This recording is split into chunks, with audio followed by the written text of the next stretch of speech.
myself talking about Blizzard again, but this is because it has gotten from a gaming controversy to an international controversy. And what's really interesting is that it brings everyone from across the political aisle to the table.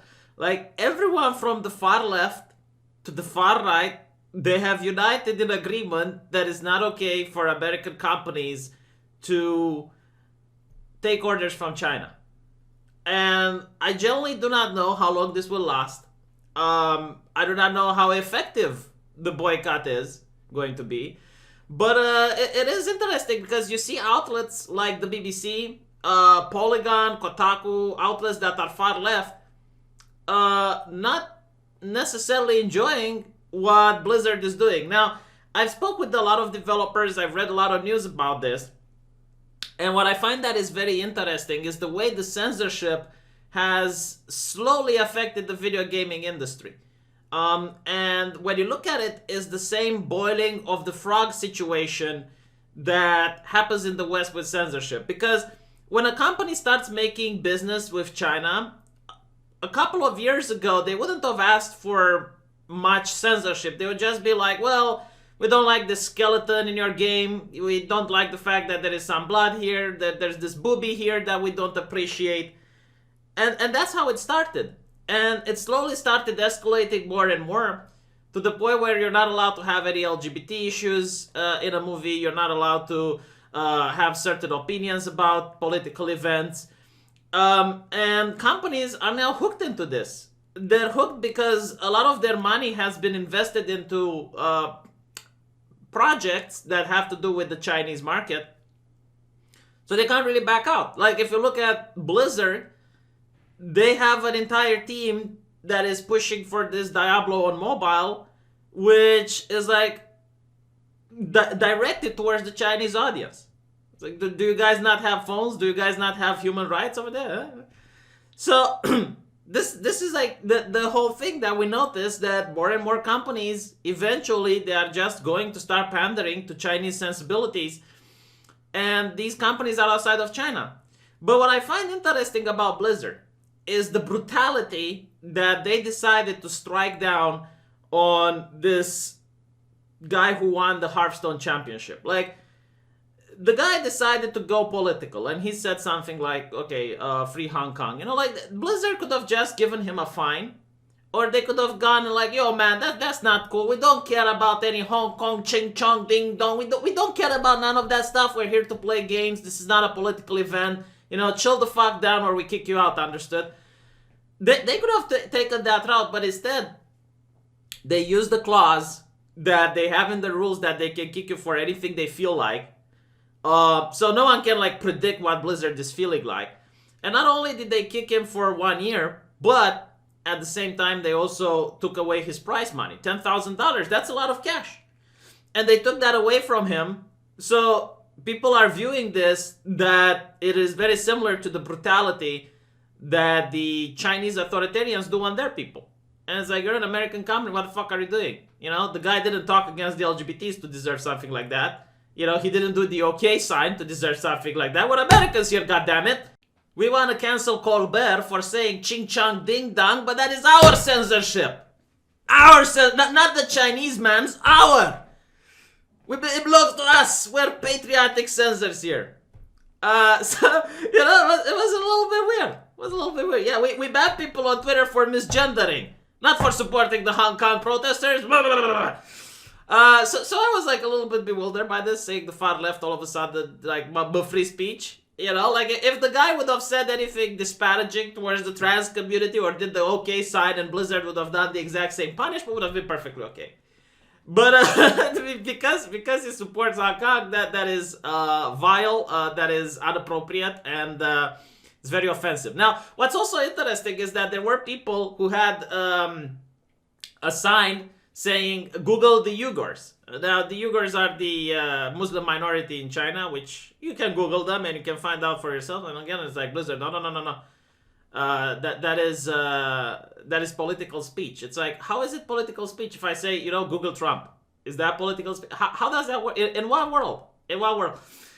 But anyway, right? So people are now boycotting Blizzard. Like the guy who made World of Warcraft, one of the developers from the Twitter, Grums, he actually wanted to play the game, and apparently he's canceling his account because he doesn't like the way Blizzard is going.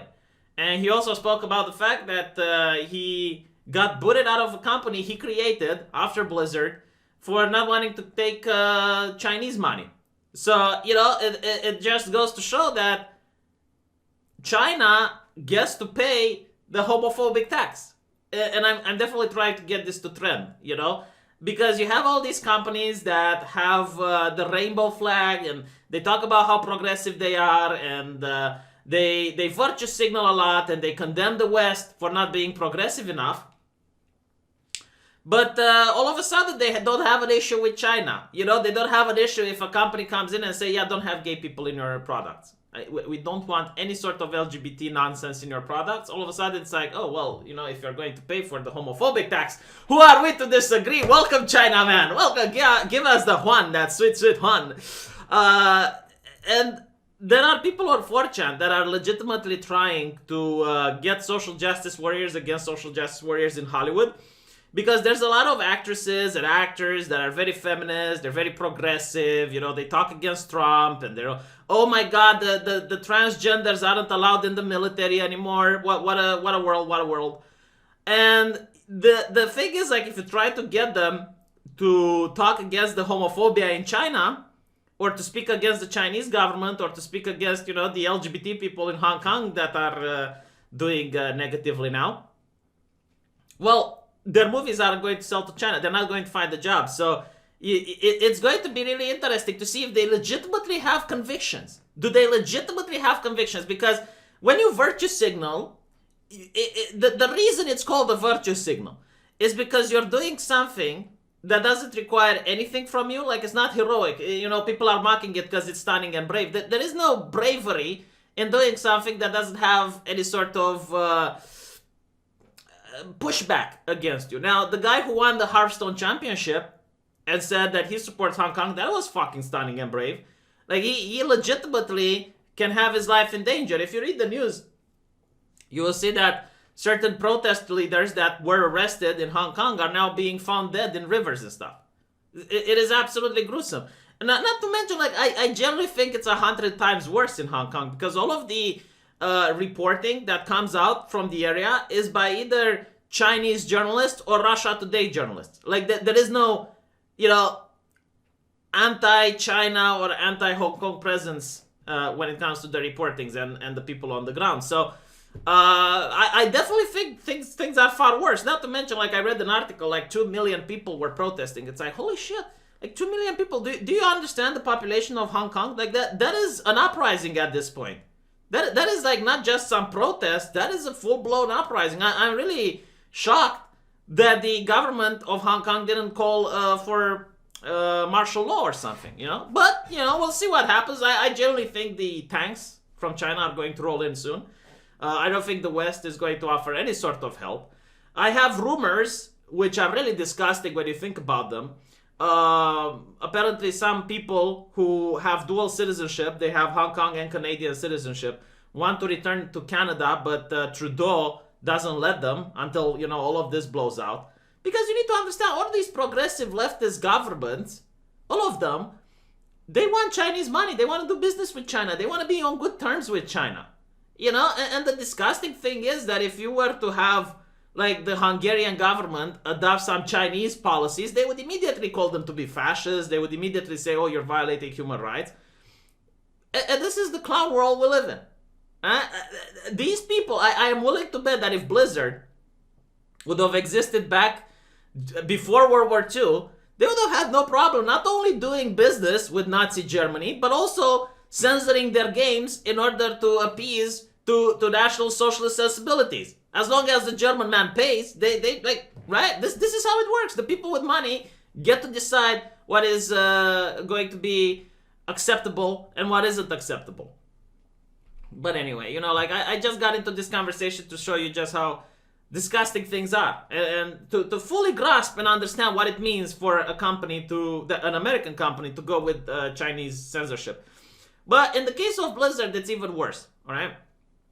There are legitimately people that are now supporting Hong Kong on Blizzard's forums, and they're getting bans for 1,000 years.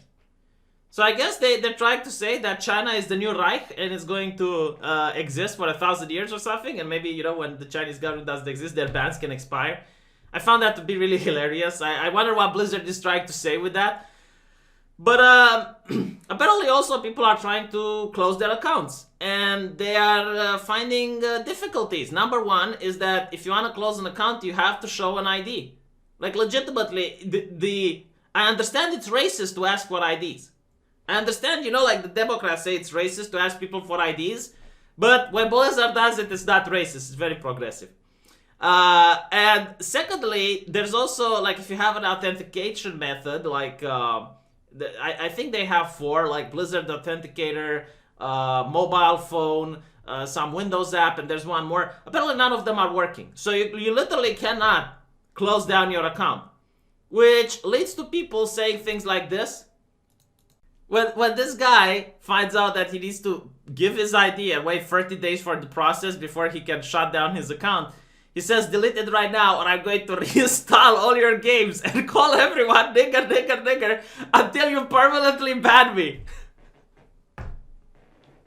I don't know, do the Chinese government accept this word? Because if they do accept this word, then you're not really threatening. But if you were to say, if you don't ban me, I will tell everyone free Hong Kong now, they would immediately get you off, you know?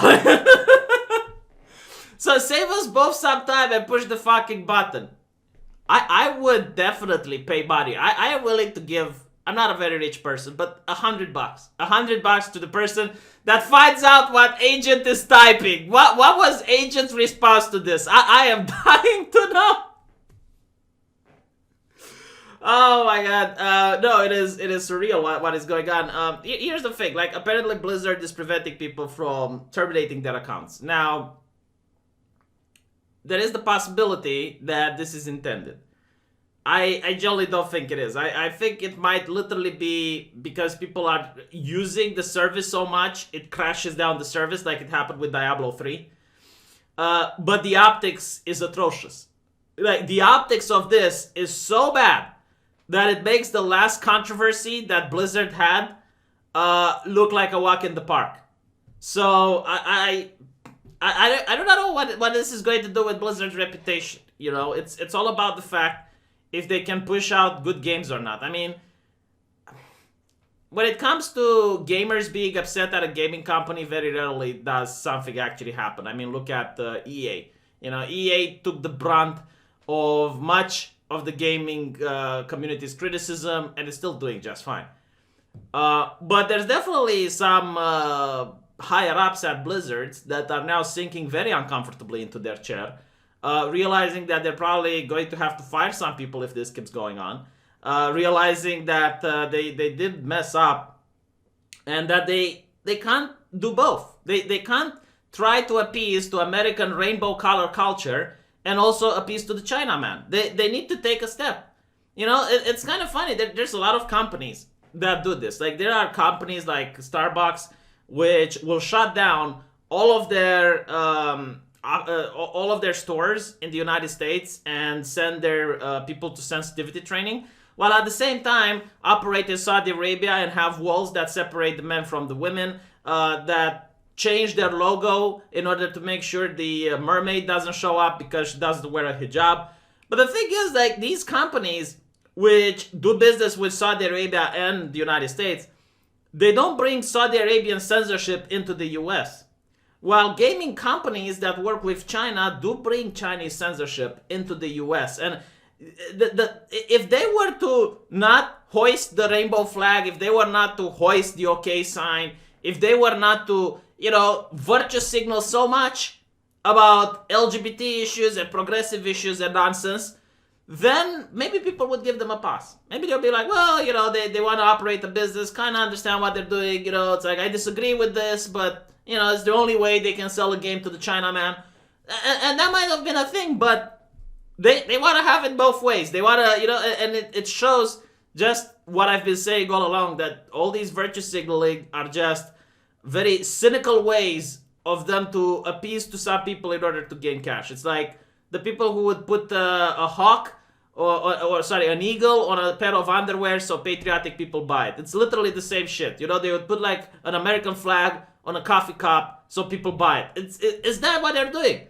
They don't really care about gays' rights. They don't really care about human rights. They don't really care about any of these things. They would sell products just fine to Nazi Germany if they had the opportunity. If there was a time machine where you could sell video games to Nazi Germany, they would definitely hop on it. But anyway, do let me know what you think. And I'll see you guys in the next video.